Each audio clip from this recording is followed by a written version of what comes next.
बहुत बहुत स्वागत है आपका इस बायोलॉजी क्लासेस में।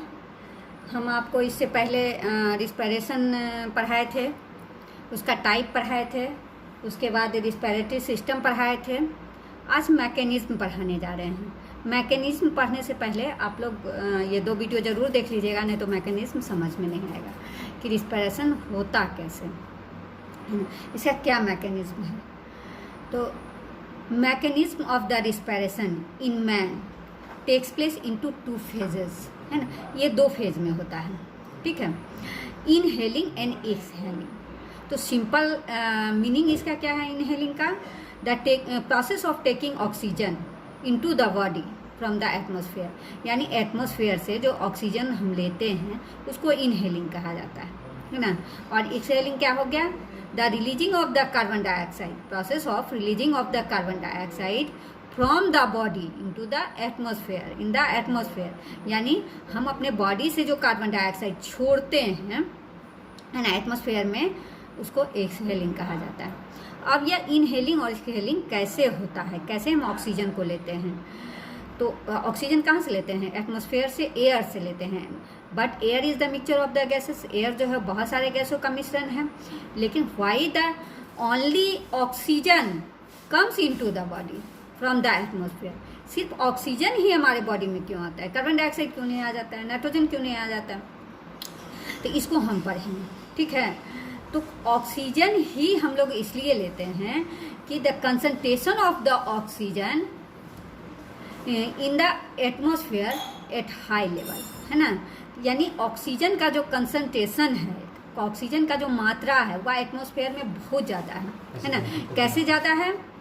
Because photosynthesis takes place during the day time, oxygen is release, है ना। तो वहाँ फोटोसिंथेसिस होते रहता है और ऑक्सीजन जो है वह रिलीज होते रहता है, ठीक है। और ऑक्सीजन रिलीज होने के कारण वहाँ कंसंट्रेशन ज़्यादा हो जाता है। अब हमारे बॉडी में क्या होता है? हमारे बॉडी में ग्लूकोज जो है वह हमेशा टूटते रहता है, समझ रहे हैं ना। ग्लूकोज हमेशा टूटता है in the presence of the oxygen, यानी ऑक्सीजन के प्रेजेंस में ग्लूकोज क्या होता है? टूटते रहता है और कार्बन डाइऑक्साइड बनता है। तो concentration of the carbon dioxide is increase due to breaking down of the glucose, यानी ग्लूकोज को टूटने के कारण कार्बन डाइऑक्साइड बहुत ज़्यादा मात्रा में बॉडी में बनता है, लेकिन ऑक्सीजन कम हो जाता है। ऑक्सीजन तो यूज होते रहता है ना, यूटिलाइज होते रहता है, इसलिए ऑक्सीजन कम जाता है और बाहर में ऑक्सीजन ज़्यादा होता है। यहाँ कार्बन डाइऑक्साइड बनता है बॉडी के भीतर और वहाँ कार्बन डाइऑक्साइड क्या होता है? Carbon dioxide is taken by the plant, है ना। तो concentration of the carbon dioxide is decrease, है ना। तो वहाँ वातावरण में कार्बन डाइऑक्साइड कम रहता है, लेकिन बॉडी में कार्बन डाइऑक्साइड ज़्यादा रहता है। और ये जो है क्या कहते हैं, ऑक्सीजन का मात्रा वहाँ ज़्यादा होता है और यहाँ कम होता है, जिसके कारण ये एक्सहेलिंग जो है, जिसके कारण या इनहेलिंग और एक्सहेलिंग होता है। आ गया समझ में? अब है ये होता कैसे है हमारे बॉडी के अंदर, रिस्पिरेटरी सिस्टम में यह क्या यहाँ ये क्या कहते हैं मैकेनिज्म होता है ना। तो इनहेलिंग प्रोसेस में during inhaling the muscles of the diaphragm contracts, है ना। हमारा जो डायफ्राम है ना, उसका जो मसल्स है वह सिकुड़ता है, ठीक है। और एंड डायफ्राम मूव्स डाउनवर्ड, और डायफ्राम जो है वह मूव करता है ये नीचे की ओर, due to which volume of the chest cavity increase, जिसके कारण चेस्ट कैविटी का वॉल्यूम जो है वह बढ़ जाता है। तो सबसे पहले हम डायफ्राम के बारे में जानेंगे। यह जो आप यहाँ लंग्स देख रहे हैं, यह लंग्स जो है यह डायफ्राम में सेट रहता है। एक डायफ्राम होता है, इस तरह का रचना होता है ना, ऐसा रचना होता है, नीचे में इस तरह से होता है, इस तरह का ये रचना होता है, ऐसा, इस तरह का रचना होता है ना। ये डायफ्राम इसी में लंग्स होता है, आप देखते होंगे इसी में लंग्स, इसके भीतर लंग्स पाया जाता है। तो ये डायफ्राम जो है वह जब इसका मसल्स, ये मसल से जुड़ा हुआ रहता है जिसको रिब केज भी कहा जाता है ना। तो मसल्स जब कॉन्ट्रैक्ट करता है तो यह डायफ्राम जो है नीचे की ओर आ जाता है। तो नीचे की ओर आने के कारण वहाँ जो है लंग्स का कैविटी जो है वह बढ़ जाता है, इंक्रीज कर जाता है। जब स्पेस ज़्यादा हो जाता है तो यहाँ जो एयर था वह पहले ही कम जाता है ना, एयर प्रेशर वहाँ कम जाता है। अब एयर प्रेशर जैसे कमेगा तो बाहर से डिफ्यूजन प्रोसेस में तुम लोग पढ़े हो कि the gas flow from high concentration to low concentration, यानी वह हाई कंसंट्रेशन से लो कंसंट्रेशन में आता है ना, हाई कंसंट्रेशन से वह लो कंसंट्रेशन में आता है। तो यहाँ भी वही होता है कि जब वह डायफ्राम नीचे की ओर आता है और चेस्ट कैविटी का वॉल्यूम बढ़ जाता है तो ऑक्सीजन जो है बाहर से वह भीतर की ओर आ जाता है ना। और अब वह ऑक्सीजन भीतर की ओर जब लंग्स में जब आ जाता है तो लंग्स से वह कहाँ जाता है, लंग्स से वह ये ब्रोंकियोल में जाता है, ब्रोंकियोल्स में है ना। एयर जो आता है नेजल कैविटी के द्वारा आता है, यहाँ ट्रैकिया से होते हुए ये ब्रोंकियोल्स में जाता है और ब्रोंकियोल्स के लास्ट में यह एयर ये एल्बोली होता है ना, एल्बियोली होता है, एल्बियोली में ही एयर जमा हो जाता है।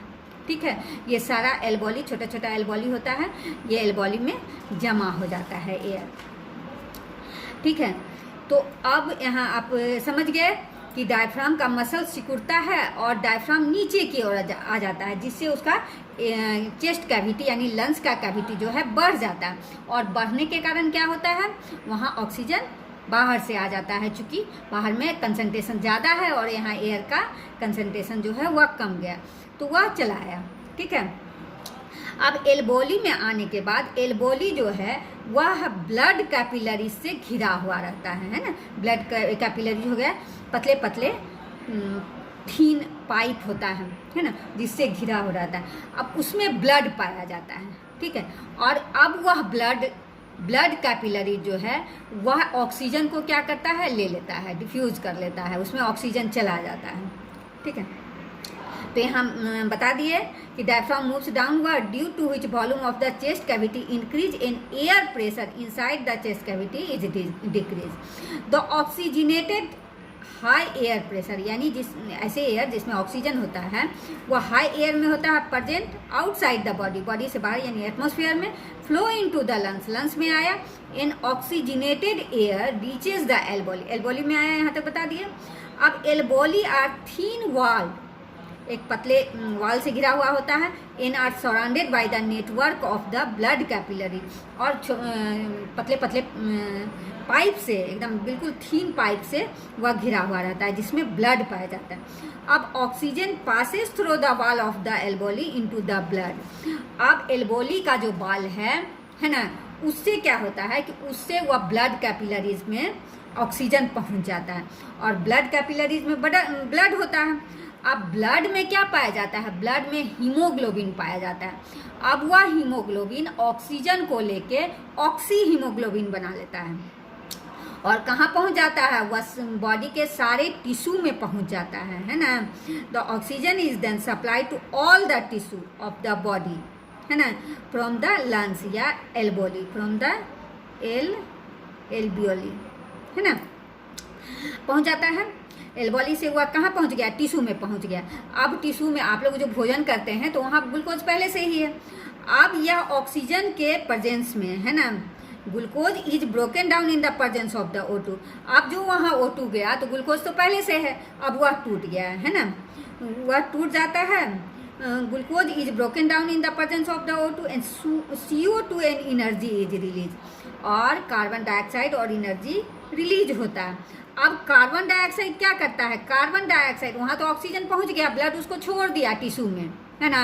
ब्लड जो है, ब्लड का जो हीमोग्लोबिन पाया जाता है वह उसको क्या किया, उसको छोड़ दिया, है ना।